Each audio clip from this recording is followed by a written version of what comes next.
Good morning, everyone. My name is Dr. Eva Kleczek, and this is Voices of Impact with Dr. E. This podcast has been created to provide a platform for changemakers, innovators, leaders, and to discuss how we are changing the world today, the current topics that are really inspiring us to have a discussion that is beyond what you hear on the news, what you hear in the media, and in the newspapers. Today, I have a wonderful guest, very inspiring guest, Noelle Rizzio. She's a counselor, she's an educator, and a creator or the force behind your emotional support podcast. This topic is so important to me because, as an executive woman, as a leader, um, I see a lot of women struggling with emotional support and understanding what their worth is. In the time of holidays, in the time of layoffs, where a lot of stress happens, it is very difficult to sometimes keep yourself grounded. So the discussion about self-worth and how we're going to proceed and how we cope with the stress and potentially not feeling all that well is so important. Noelle, welcome to the podcast. Thank you so much. I'm so excited to be here. Thank you for having me. Absolutely. To start, I wanted to introduce my partner in crime, Kirti. He's the owner of Well Conferences, as well as the journal that I am the chief editor of. Um, he usually joins us because we are trying to bring not only platform for recording a podcast and sharing your inspiration, but also to allow others, our speakers, our guests, to have opportunity to also publish. So, Kirti, welcome to the program as well. Thank you so much, Dr. Eva, and it's a big honor to share the screen with you, and it's a great opportunity to have you as our editorial chief for the International Journal, and also you are supporting us a lot from a couple of years as a keynote speaker and also session chair, and we'll continue our association, and also these conferences will be a biggest platform to harness women's strength and upcoming trends in entrepreneurship and leadership. Thank you. Well, wonderful. Thank you so much. Well, without further ado, again, I would like to introduce Noelle Rizzio. She's an educator, she's a counselor, and she's the force behind your emotional support podcast, which is, again, extremely important, especially for women and mothers, those who are struggling or thinking about how to feel better and navigate the world. Noelle, welcome to the show. And tell us a little bit about yourself and tell us a little bit about your podcast. What motivated you to start it? Sure. Yeah. I have been a counselor for the last 20 years, primarily in a middle school setting. But then I also do some virtual private practice counseling as well. And I'm a mom and a wife and a daughter, and all of those roles that we as women kind of take on and try to juggle all the time. When I was working in the school, I worked with a lot of women. A lot of women work in the school setting, and working there for 20 years, I made a lot of close friendships, and we would have our morning coffee, and people would join, and the conversation always seemed to center around someone not feeling good enough as a mom or a wife, or exhausted because they were doing everything for everyone. And these were amazing, confident women. And our conversations were always centered around how we could be better. And so that really made me think that so many women are doing so much, but don't feel like they're doing enough. And so I really wanted a way to show women that they are enough, just with when they're just showing up, however they show up, that is enough. And so I actually started by writing a book, but getting a book published is a very long process. And so really wanted to get that message out as quickly as possible. And so that's kind of where I started the podcast, just really wanting to get that message out to women that you are enough in ways that you could feel like you are enough without having to completely overhaul your life. Well, I think this is a very important message that you're spreading, feeling worth enough, feeling good enough, and feeling like you can accomplish everything. And I'm with you. I share your point of view. Women are doing a lot, and very often it goes unnoticed, or women don't give themselves a lot of credit. And yesterday, my husband and I we had a discussion, and he said women often are not feeling confident for whatever reason. They are not stepping back and saying how much they are doing every single day. So I truly appreciate you discussing this topic, especially um, as a healthcare executive, yeah, a woman thinking about the burnout that many of us are feeling and the many imposter syndrome concepts that we are really experiencing. So this is really important. As we are trying to dive in, can you talk a little bit about self-worth and well-being? What are some of the struggles that you are seeing? What are some of the things and how you are helping women to regain that self-worth, and how do you help them redefine it? Because I think there's part of redefinition that is also very important. Yeah, absolutely. I think that the biggest thing we struggle with is our own selves and the voices in our own head, our self-talk, what we say to ourselves. Because outside influences matter, but nothing matters as much as Mhm. what we're telling ourselves through our own dialogue. And sometimes the things that we say to and about ourselves, we wouldn't even dream of saying to someone else. As women, I think we degrade ourselves daily through all of the negative things we're saying to ourselves. And we're also we're juggling so many things that like you said, often go unnoticed: work, Mhm. home, family, societal expectations. And we tend to lose who we were before all of these things impacted our daily lives. And so we need to really start working on first our inner dialogue and our own self-talk.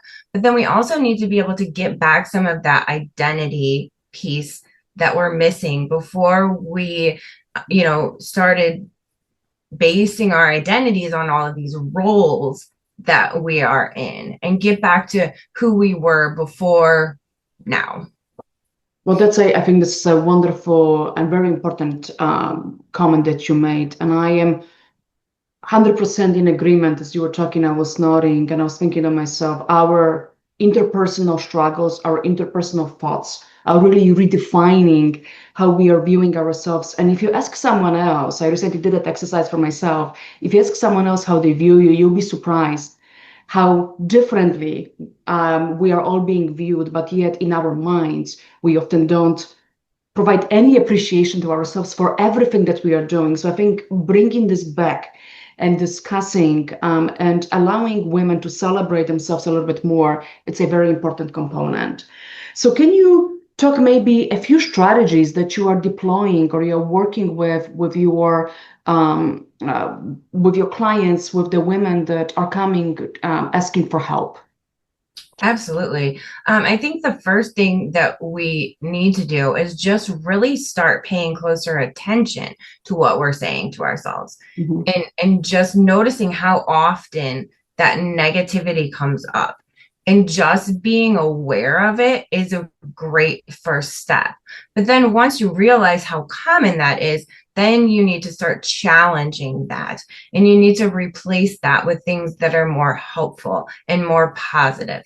And I think, one of the best things to do is, once you do start recognizing that and noticing those negative things that you're saying to yourself, I'm not good enough, or I didn't do that right, or, it's just all of this self-doubt that kind of creeps up in our self-talk, is to then kind of challenge that and ask, is that actually true? Mm. And then if it is or isn't, where's the proof? Where's the evidence? And actually trying to, validate that negativity so that you can start to see that it isn't actually true. And then replacing that with things that are actually true. I am enough. I am doing enough, and start kind of switching that dialogue from negative to positive. I really love that. I think changing, first of all, being aware, how often do we put ourselves down because our negative thoughts, oh, am I doing it right? Or is that dinner good? Or did I, is my child happy? Or is whatever that might be, am I enough for my partner? Whatever that those comments are, we are really building that negative thought process. And I think going back and first being aware, second of all, reframing it is very important. One of the exercises that I've read that I try to occasionally do is standing in the mirror and talking very positive to yourself, because your brain doesn't know that it's you talking to yourself. And I think if we consciously do this, it can help reframe a little bit and create that positive thought. So this is wonderful advice. As a professional woman, as an executive, I often see a lot of women and many minorities in the workforce struggling with imposter syndrome. Can you talk to us a little bit about imposter syndrome and how does it present itself, and what can we do to potentially either be aware of it and then fight it and change it, so we maybe not feel it as often, we often will be still feeling, but at least being able to understand what it means for us? Sure. Yeah. I think that, imposter syndrome is very common among a lot of people, especially professional people or people that are maybe trying something that they haven't done before, because you get that kind of like, I don't know if I am an expert at this. And I think we feel that way, especially as women, because we take on too much. So we feel like we're failing at it all. And that is a completely normal feeling. It makes me think of like a restaurant that has like a really large menu, right? And they have everything from breakfast to a steak dinner. You probably aren't going to have the best meal of your life there because they're so focused on having a wide variety that they never have time to master anything. Right? If you go to a restaurant that is just a steakhouse, you're going to get a much better steak than if you go to this place that also has breakfast and pasta and, sandwiches and everything like that. As women, we take on so much, so we aren't able to put our full attention onto any one task. We're always thinking about the next thing that's coming up, or trying to remember if you made your kid's dentist appointment or the dog's vet appointment. Our minds are constantly going, so we don't feel like we're ever able to completely commit to one thing. So we don't feel like we're a master at anything. So I think if we really start to kind of dig into that and see what all we're taking on and where we're spending our emotional energy, then we can kind of try to separate those things and focus more often. We also need to be paying attention to self-care and what that looks like, because it doesn't look like a bubble bath. It does, but it's so much more than that. And so we need to start looking at that and diving into how are we letting our brains actually rest and recharge? Because when I'm taking a bubble bath, I'm thinking of the things that I need to do when I get out of the bubble bath. And I'm thinking of, that meeting tomorrow morning that I have to, present something at. And so my brain isn't actually getting that rest that it needs. And so that's why we feel like we're not really good enough at anything, because we're not able to slow down and rest our brains in order to master those tasks or feel like we've mastered them. I really love that point. I think slowing down, many of us don't do this. And I think this is another part that we have to be very conscientious about and make the room for it. It's like exercising. It's like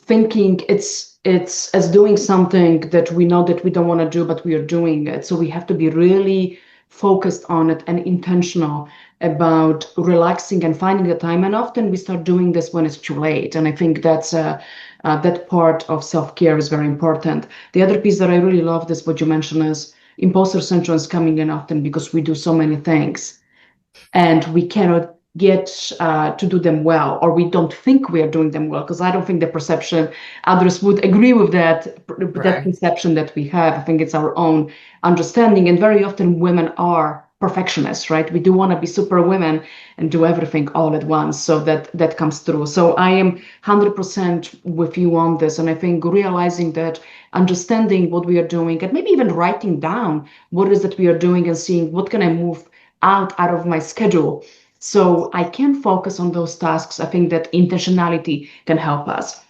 So we're talking about intentionality, but we're talking about imposter syndrome. Um, there is another piece that is coming in this year, especially has come into forefront with many executive women citing extreme burnout.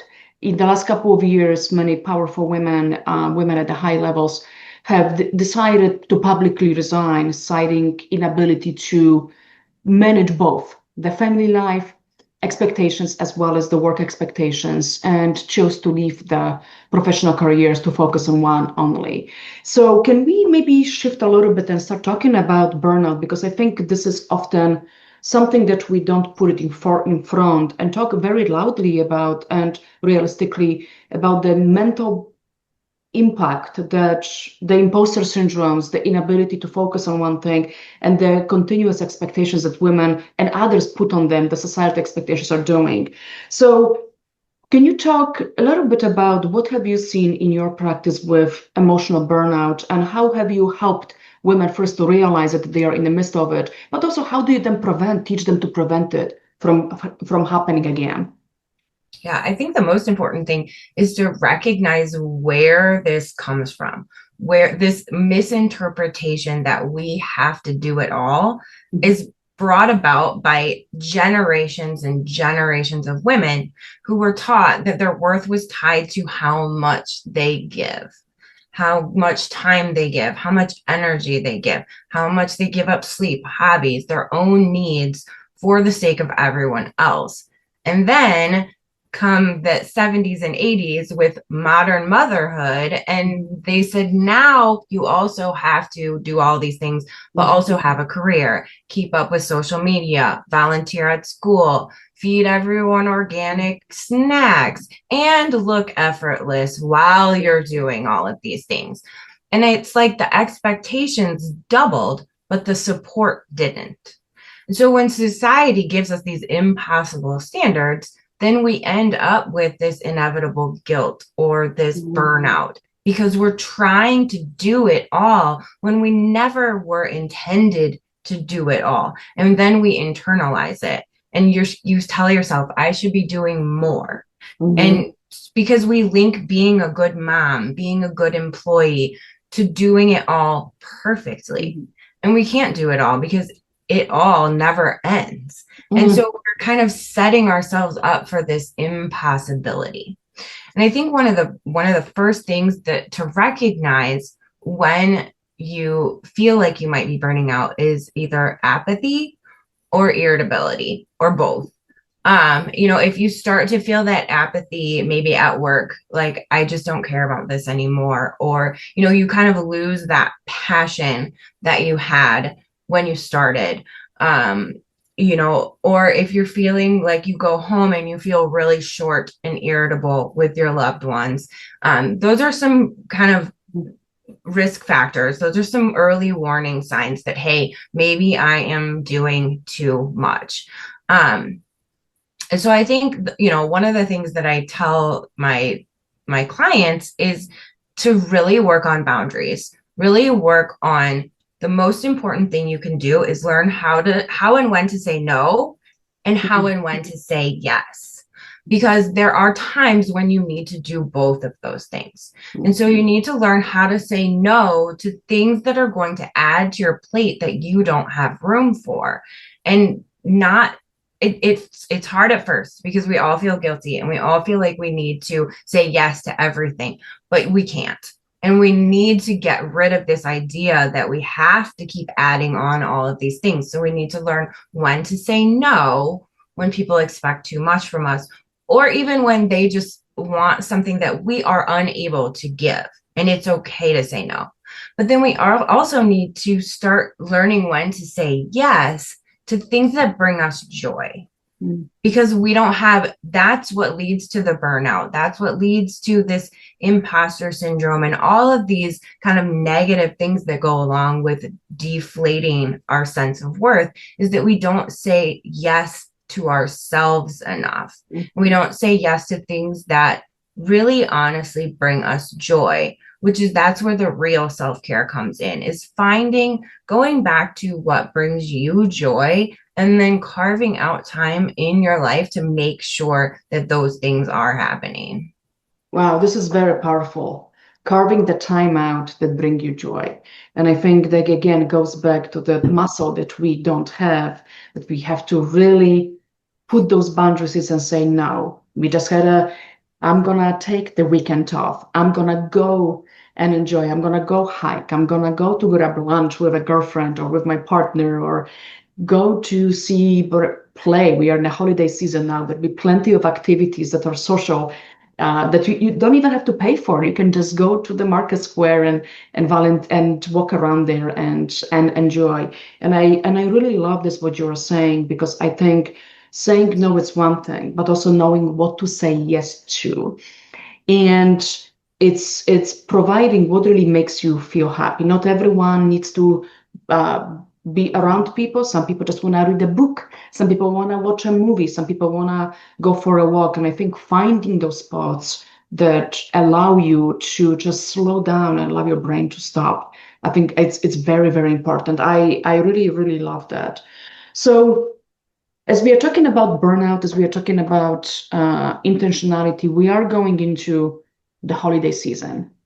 And we all know that it can be very triggering for some individuals with some trauma. Some individuals might be going through some experiences that might forbid them to be with their families. They might be sick, they might be going through divorce. So there is a lot of components happening. And as we all know, during holiday season, we're supposed to be cheerful, supposed to be happy and participate in everything. I know that many people are going to be struggling during this holiday season. So can we maybe turn to that topic and talk a little bit about what does it mean? How can individuals identify the triggers, and what can they do? What the mother with kids who have to now bake so many cakes and prepare these meals and do cookies and go to all of the Christmas parties that are being organized? How can she really deal with it and make sure that she doesn't lose herself in all of this, and ultimately enjoy the next month that is happening? Yeah, absolutely. I think that this time is so important.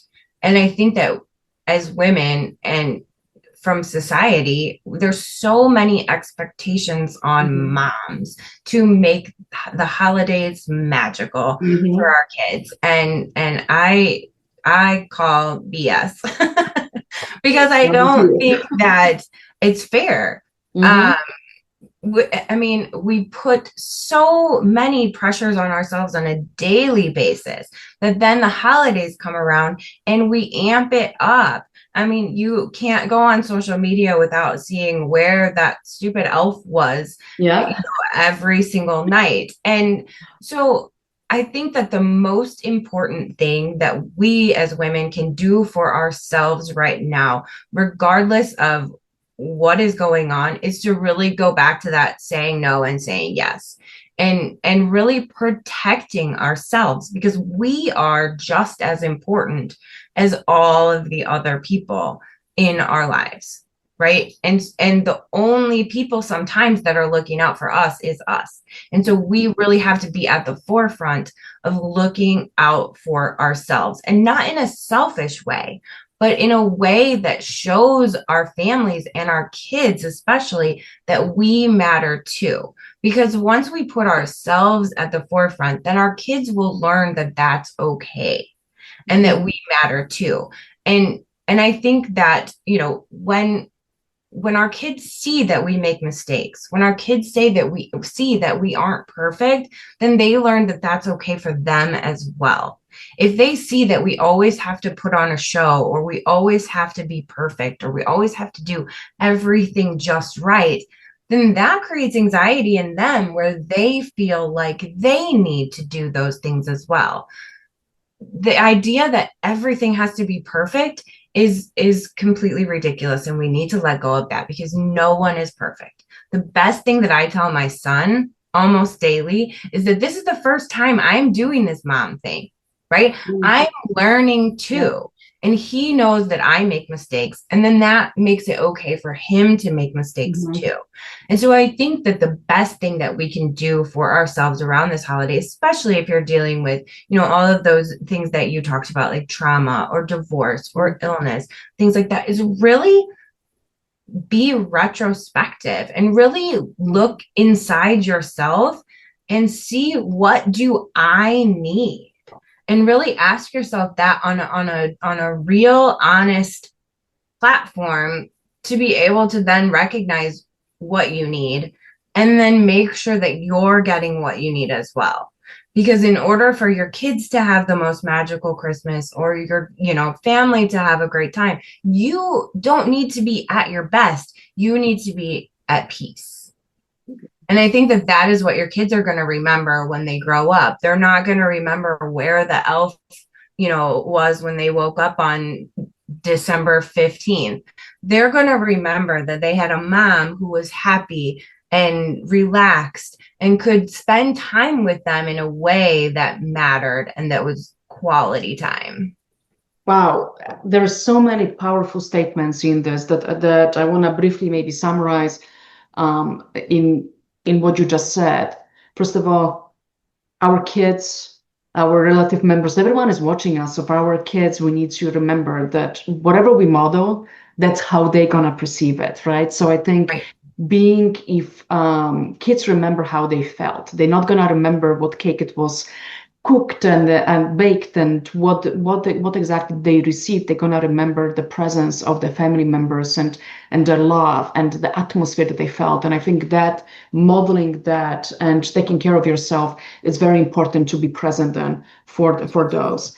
The other piece I'm with you is also understanding what triggers you and being okay with it and being okay with not being perfect. Again, this is not a time, this is supposed to be a time with family, it's supposed to be time of enjoyment. So if we put ourselves at every single a meal has to be perfect, we have to look perfectly, we have to have a perfect cakes, whatever that might be, or house decorated in a way that it's brand new for the newest trends and all of that, that this is really gonna create even more stress on it. Not that it's not important, but it's not important for creating the feeling.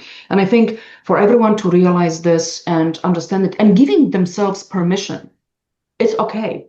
It's okay if this is not going to get done. However, if I can go and take my son or daughter, we're going to have a 15 inches here coming down soon on us on the East Coast. If it's okay to go and enjoy the snow, that's probably much better way of celebrating than anything else, than moving the elf or putting that beautiful Christmas tree on. I think this is extremely powerful. So, Noelle, as we are wrapping up this very important discussion, what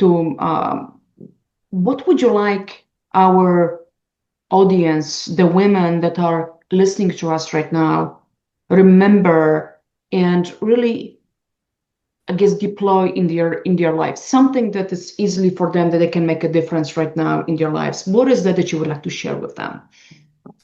Yeah, I think that just remembering that we're all in this together, and to not compare yourself to other people that you see online or, on TV or, anywhere really, that you are on your own path and your path is yours and it doesn't have to look like anyone else's. And you are doing what's best for your family and your people and you, and that it doesn't have to look like anybody else's space or path. And that I really want people to remember that we are worthy in every single space we walk into. We all have value. We're all doing the best we can every day, and that we all deserve rest and joy simply because. We don't have to earn it. We just deserve it just because. Wow, I really love it. We all have value and we all deserve it just because. And with that, thank you so much, Noelle. What a wonderful discussion this has been. To all of our audience, this was Voices of Impact with Dr. E. Thank you so much. We hope you enjoyed the session. We will post all of the information online. Noelle, if you're okay with it, I'll put your information, your website down. So anyone who is interested in learning more from you or having a session with you, which I'm assuming after this podcast, there'll be probably many women reaching out to you. Then they can do so. Noelle, again, thank you so much. Thank you for having me. Absolutely. Thank you for being here. Kirti, thank you for joining us. And to Thank you those so of you much. who've been listening, this was Voices of Impact with Dr. Thank you, E. Rizzio. Thank you. Thank you so much. Bye-bye.